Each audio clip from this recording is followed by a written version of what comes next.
Drugs కేసులో సమన్లు అందుకున్న సినీ నటి చార్మి హైకోర్టును ఆశ్రయించారు.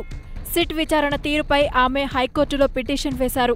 సిట్ విచారణ సరిగా లేదని, బ్లడ్ శాంపిల్స్ సేకరణ సరికాదని ఆమె పిటిషన్లో పేర్కొన్నారు. మహిళనైన తనను మహిళా అధికారులతో విచారణ జరిపించాలని కోర్టును కోరింది. ఆర్టికల్ 20 సబ్ క్లాస్ 3 ప్రకారం బలవంతంగా శాంపిల్స్ సేకరిస్తున్నారని పిటిషన్లో పేర్కొన్నారు. చార్మి ఈ నెల 26న విచారణకు హాజరు కావాల్సి ఉంది. ఎన్డీపీఎస్ యాక్ట్లో సాధారణంగా ఏంటంటే బ్లడ్ శాంపుల్, తర్వాత యూరిన్ శాంపిల్స్, నెయిల్ కానివ్వండి, హెయిర్ శాంపుల్ తీసుకోవాలంటే ఎన్డీపీఎస్ యాక్ట్లో స్పష్టంగా ఎక్సైజ్ ఎన్ఫోర్స్మెంట్ డైరెక్టరేట్కి కానీ లేకపోతే పోలీస్ వాళ్ళు కానివ్వండి, ఎక్సైజ్ ఆఫీసర్స్ తీసుకోమని ఎక్కడ కూడా అధికారం అనేటువంటిది వాళ్ళకి స్పష్టంగా ఇవ్వలేదు.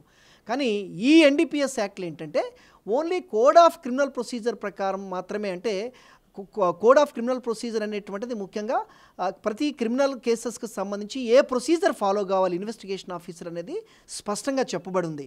దాని ప్రకారము ఎక్సైజ్మెంట్ ఎన్ఫోర్స్మెంట్ వాళ్ళకి పర్టికులర్ అధికారం లేదు.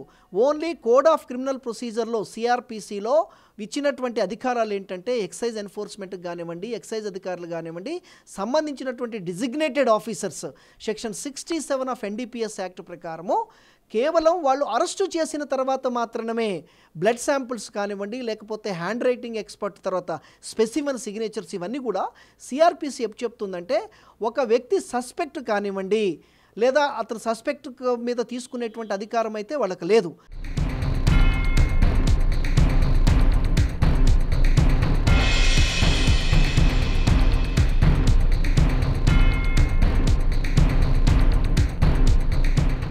హాయ్ యూట్యూబర్స్, మరిన్ని మంచి వీడియోల కోసం సబ్స్క్రైబ్ చేయండి.